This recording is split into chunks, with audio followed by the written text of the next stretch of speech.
and make it loud. Keep it going. Make some noise for Harrison Skopes, everybody!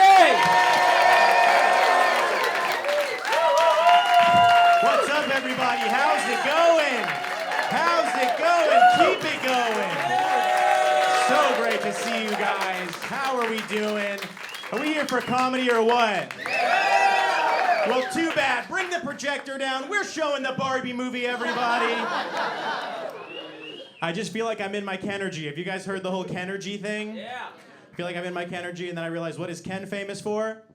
No penis. No penis. So I decided maybe it's not going to be that, so I took a long, hard look in the mirror, and I realized I just looked like Ellen DeGeneres. And what is Ellen famous for? Being a huge bitch. So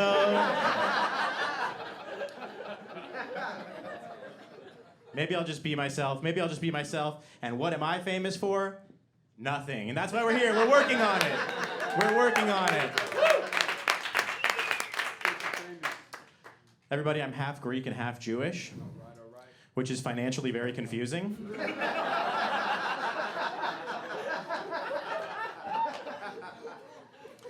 That's right. One half of my heritage desperately wants to hoard all the money. The other half of my heritage desperately wants to be poor. And I just desperately want to be Italian. Pretty much what I'm saying, everybody, is I want to be trans-Italian. My new pronouns are going to be forget/about it. How are we feeling over here? Are we feeling good? And how are we feeling in the middle? Are we feeling good? And how are we feeling over here? Are we feeling good? The front row's feeling good. The back row's a little on the fence about it, but that's okay. Can I tell you guys how I'm feeling?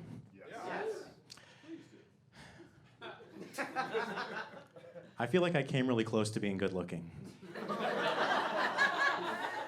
Yes, I'll explain to you guys why I feel that way. 3 times in the last month, I've been told I look like Mario and Luigi.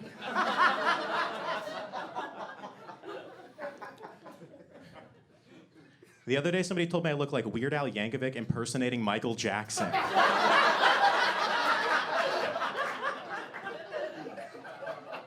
I was kind of on the fence about it until I walked on stage looking like the cover of the Thriller album.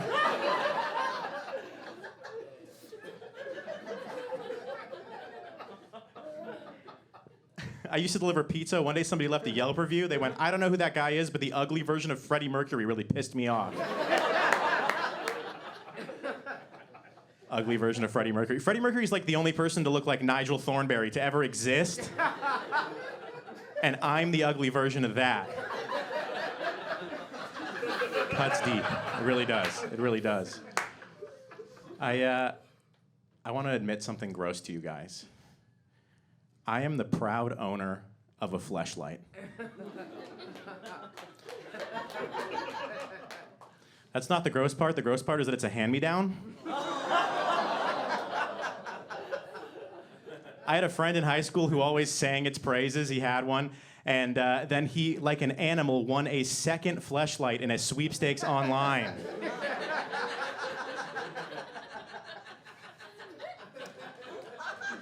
So he passed the original fleshlight down to my friend who tried it, who then passed it down to me, who then tried it.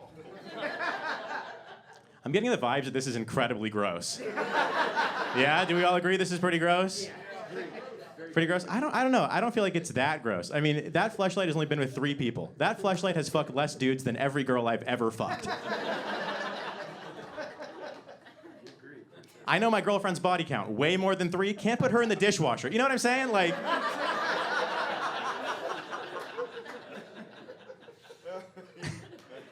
We got a fleshlight owner in the front row.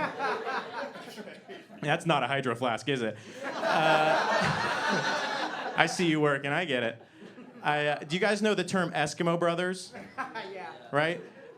Now, I feel a close bond with all my Eskimo brothers, I will say. But I feel a much closer bond with my Fleshkimo brothers. All right, I grossed you guys out. He brought one, dude. Don't look at me. I moved out to the city about 1.5 years ago to pursue this, and I am having the best time. But I will say, ever since I moved out here, I feel like I have just been in a constant battle with the Hollywood homeless. The other day, I went down to a bagel shop by my house to get some food, and there was a homeless guy in front of me, and he goes, can I get some cream cheese? And the girl behind the counter goes, that'll be $3. And he started screaming, going, I'm gonna kill everyone in here. Bagel without cream cheese, kind of a tough pill to swallow. As a Jew, I can admit. But I feel like it was a little bit of an overreaction. I can sense a little bit of a pullback in the Los Angeles area when I use the term homeless, because we're supposed to use the politically correct term. So I just want you guys to know that for the rest of this set, I will be using the politically correct term. That is unhoused pieces of shit, okay? So if y'all just get on board now, this will be easier, I promise. The other day I was walking by my apartment and this unhoused piece of shit came up to me.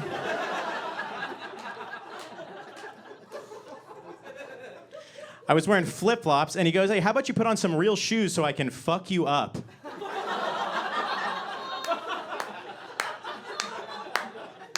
Kind of a crazy thing to say to somebody to start a conversation, but all right. I looked at him and I went, oh, well, you just gave me every reason to never wear other shoes. And he started laughing, and he goes, that's really cool, you made a joke out of this, man, and he walked away. Turns out that jokes can protect you from everything but Will Smith.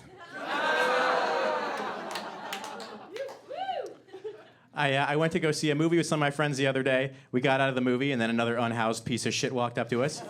And he tried getting into the movie theater, and he goes, why is the door locked? And we said, well, sir, the movie's over. And he looks at us, and he goes, you know, this movie theater used to be owned by Phil Spector. Do we know who Phil Spector is, everybody? No, I'm getting some no's. So Phil Spector is a music producer. He produced Let It Be, pioneered the wall of sound in music production, shot some lady in the face in his house. So that's kind of all you need to know about him, and you really don't even need to know who he is for this joke, but sometimes I just like to spread awareness. So anyway, he goes, Phil Spector used to own this building. And then he goes, and Phil Spector's lawyer was a pedophile. And he starts walking away. And he turns over his shoulder and he goes, and I would know.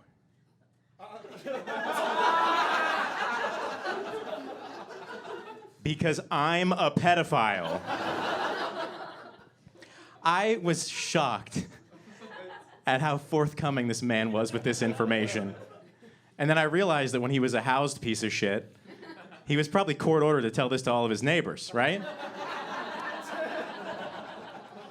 And now that he's homeless, he just kind of has to tell the world, because we're all his neighbors. So because of all of these encounters, I've started carrying pepper spray with me everywhere I go in Los Angeles. It means I also carry a lot of shame, because I just feel like a big old pussy that can't defend himself. But it is what it is. The other day, I was in Silver Lake with some of my friends at a very busy bar eating dinner, and all of a sudden, I felt this intense burning sensation in my back pocket, and I realized that I had accidentally pepper sprayed myself. I ran to the bathroom, and I did the only thing I could do. I took this malfunctioning bottle of pepper spray, threw it in the toilet, and flushed it down the toilet. I ran out of the bathroom, ran out of the bar, got to my car, and I did the only thing I could do. I ripped all of my clothes off, hoping that I had a change of clothes in the car. I'm talking dick out. We're talking fully naked, screaming in pain on the side of the road. Here's how I can tell you parking is bad in Los Angeles. Somebody pulled up behind me and put their blinker on to take my space. He's like, it definitely looks like you're leaving, bro. And I was like, as fast as fucking possible. I raced home as quickly as I could, got home, jumped in the shower, put that on full blast, and then the heat from the shower activated the pepper spray. I created a giant cloud of pepper spray in this bathroom that has no fan.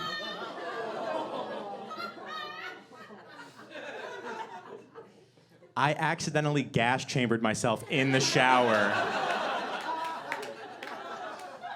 I have never felt closer to my Jewish ancestors in my life. They are rolling over in their mass graves as we speak. I promise. I promise. It doesn't end there, though, guys. This cloud of pepper spray filled my whole apartment, and I actually couldn't sleep in my bed that night. I had to go sleep on the back stairs outside of my apartment. And as I was drifting to sleep, I couldn't help but think to myself, who's the unhoused piece of shit now?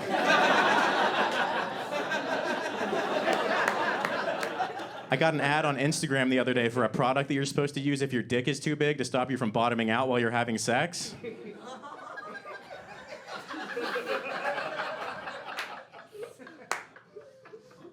I was hyped. I was like, if the algorithm thinks I have a big dick, that must be true, right?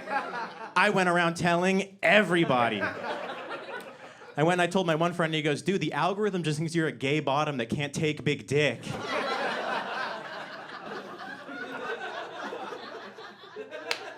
That friend is in the audience tonight. Fuck you for not believing in me. If I were gay, I would take the biggest dick. I believe in myself. You know what I'm saying?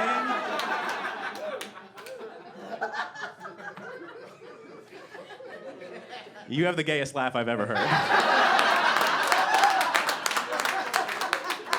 I was worried I was going to look gay in this outfit. I'm glad you showed up and you out-gayed me. Are we going to fuck? I just need you to confirm or deny. We're wearing matching white pants. Sure. Yeah? Okay, sure. Hell yeah. That's how you get him, everybody. That's how you get him.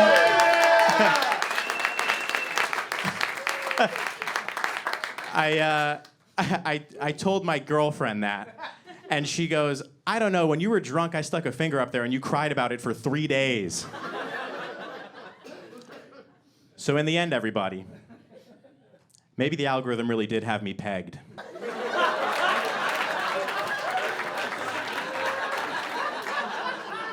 Everybody, I didn't just come here to tell some jokes tonight. I also came here to spread a message, one that I truly believe in. I want to say, do the things you can with those you love while you have the chance. And I truly mean that from the bottom of my heart. I really do. I really do. My family, huge Beatles fans. I'm named after George Harrison. The love runs very deep. In 2012, Paul McCartney was coming to town. My mom and I, we were going to go to the show. And the very last minute, my mom goes, I don't really feel like going. I think I'm going to catch him with you next time. Fair enough. 2014, same thing. Paul McCartney's coming to town. She goes, I don't feel like going. I think I'm going to catch him with you next time. 2017, Paul McCartney's coming to town. And the same thing once again. She said, I don't really feel like going. I think I'm going to catch him with you next time. And then in 2019, I'm so happy to say, my mom and I, we went to go see Paul McCartney at Dodger Stadium. We made the most amazing memories, and it meant the absolute world to me. Because unfortunately, very shortly after that concert, my mom died. So there's not always going to be a next time. At least for her. I went to the next Paul McCartney show after that and had the time of my life. The time of my life, everybody. No, I'm just kidding. I was sad. I was very sad. But everybody, she bought me a Tesla before she died. That's pretty sick, right? Now I just realized she didn't want me to be able to peacefully kill myself in my garage.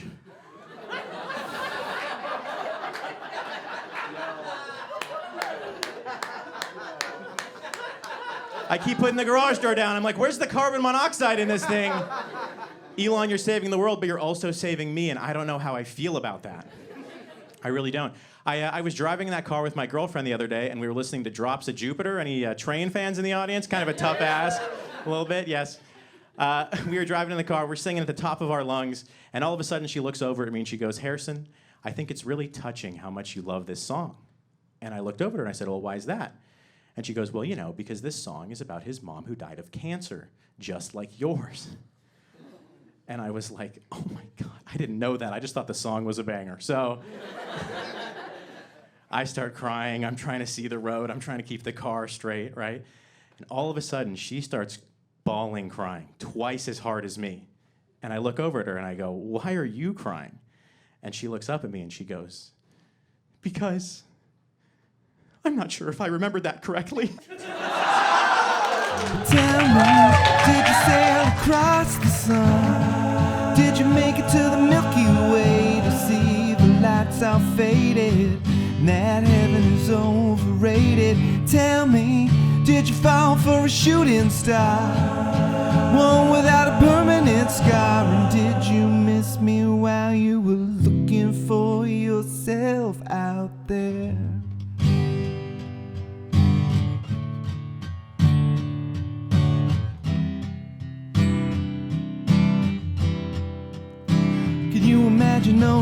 love, pride, deep fried chicken. Your best friend always sticking up for you.